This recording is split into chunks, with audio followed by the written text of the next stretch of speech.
Ji hello welcome my friends. मैं आपको class 12th physics के जो चैप्टर 2 है वो इसका सबसे मोस्ट इम्पॉर्टेंट क्वेश्चन 5 मार्क्स का जो आता है ब्लूप्रिंट के अनुसार उसके बारे में बताना चाहूँगा। ठीक है ना। प्रश्न ये है, वान डी ग्रॉफ जनित्र की रचना निम्न शीर्षकों पर कीजिए। ठीक है ना। पहला होता है डायग्राम यानी रचना होता है कार्य विधि उपयोग और दोष। ठीक है ना। और इसको हम ऐसे भी लिख सकते हैं, वान डी ग्रॉफ जनित्र की रचना बनावट चित्र सहित दो उपयोग वह एक दोष बताते हुए रचना कीजिए। ठीक है। तो कुछ भी क्वेश्चन आए हमें उसका पूरा मार्क्स ऑब्जर्व करने के लिए अच्छे से हम लिखेंगे, तभी हमको पूरे में पूरे कंसिस्टेंटली मार्क्स मिलेंगे। ठीक है ना।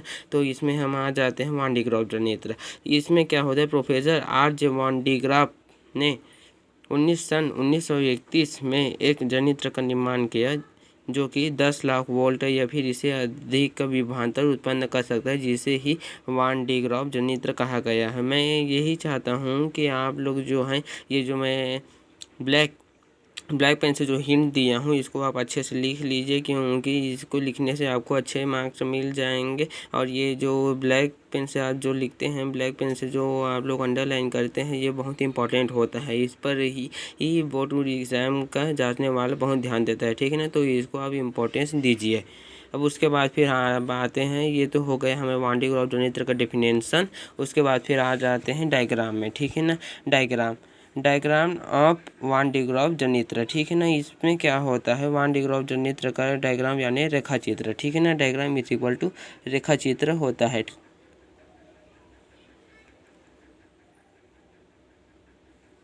रेखा चित्र होता है। ठीक है ना।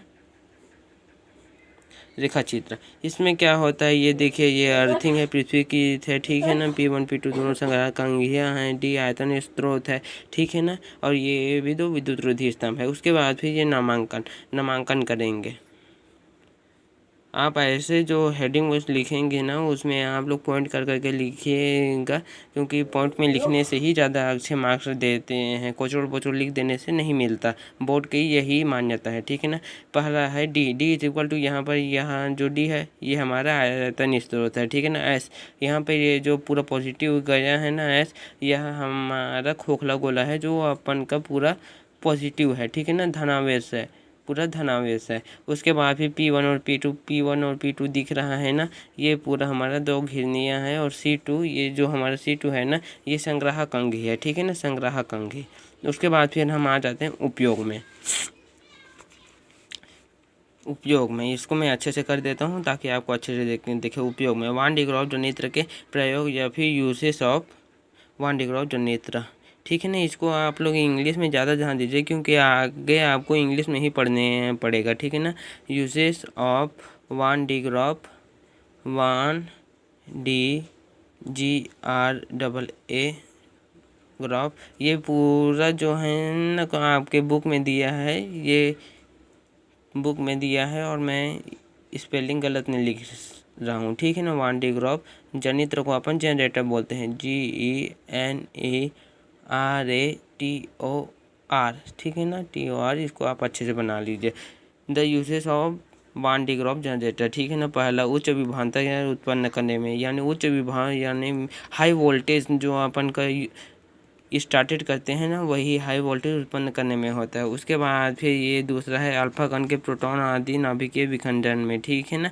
उसके बाद फिर तीसरा जो नाभिकीय अध्ययन में तो आप लोगों ने पढ़ा होगा, नाभिकीय विखंडन, नाभिकीय संलयन, ये सब चीज़, इन सभी चीज़ों के बारे में पढ़ाने में भी होता है। ठीक है ना। तो ये हमारे 3 हेडिंग है वान डी ग्रॉफ जनित्र के उपयोग में। उसके बाद फिर ये आता है वान डी ग्रॉफ जनित्र के दोष। ठीक है ना। वान डी ग्रॉफ जनित्र के दोष में हम देख सकते हैं कि बड़ा आकार होने के कारण यह असुविधाजनक है।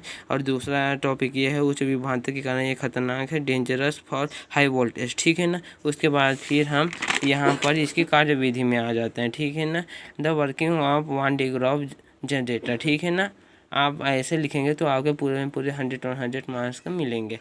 तो पुस्तक में दिया है, बहुत लंबा दिया है, लेकिन मैंने इसको आसान और सरल शब्दों में लिखा है। इसको आप पूरा अच्छे से लिखेंगे तो आपको 100 और 100 मार्क्स मिल ही जाएंगे, ठीक है ना। वान डी ग्रॉफ जनित्र में C1 यानी नुकीले सूर्य वाले पर आवेश पृष्ठ घनत्व अधिक होता है। यही अपन का वान डी ग्रॉफ जनित्र का सिद्धांत है, जिसके कारण आवेश का पृष्ठ घनत्व अधिक होता है, जिसमें विद्युत पवन का बेल्ट एक सिरा पॉजिटिव हो जाता है, धनावेश हो जाता है, ठीक है ना, और C2 के माइनस भी यानी ऋणात्मक, ठीक है ना, ऋणात्मक होता है, जिसके कारण बेल्ट का भाग पुनः घूमकर C1 के पास आ जाता है। वह खोखला गोला ऐसा सॉरी गाइस, वो मैं बीच में बोल दी, सॉरी।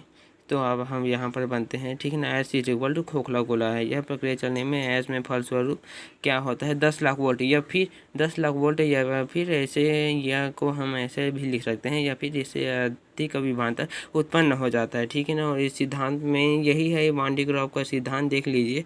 वान डी ग्रॉफ जनित्र में यदि एक सिरा नुकीला होता है और उसमें एक सिरा ने पॉजिटिव होता है, वह धनावेशित होता है, यानी जो नुकीला सिरा होता है वह पॉजिटिव होता है, ठीक है ना।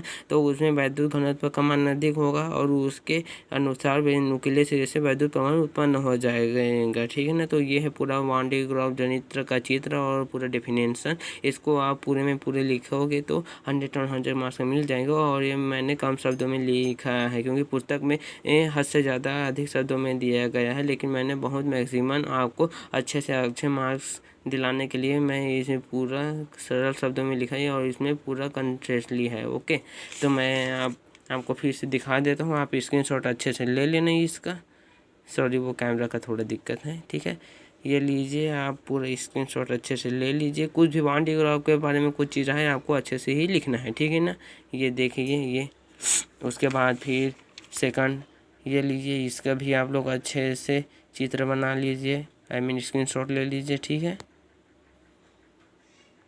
स्क्रीनशॉट ले लीजिए अच्छे से, आप लोग स्क्रीनशॉट ले लीजिए अच्छे से। ये लीजिए, ये लीजिए, ये नीचे का अच्छे से मैं दिखे इसलिए उसके पास ले जाता हूँ, इसका भी ले लीजिए, ठीक है।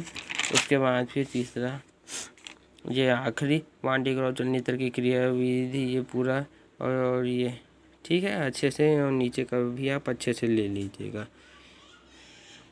इसको आप अच्छे से देखें और अपने दोस्तों को भी शेयर करें और सब्सक्राइब करें, बेल आइकन को भी दबाएं। धन्यवाद मेरे वीडियो देखने के लिए।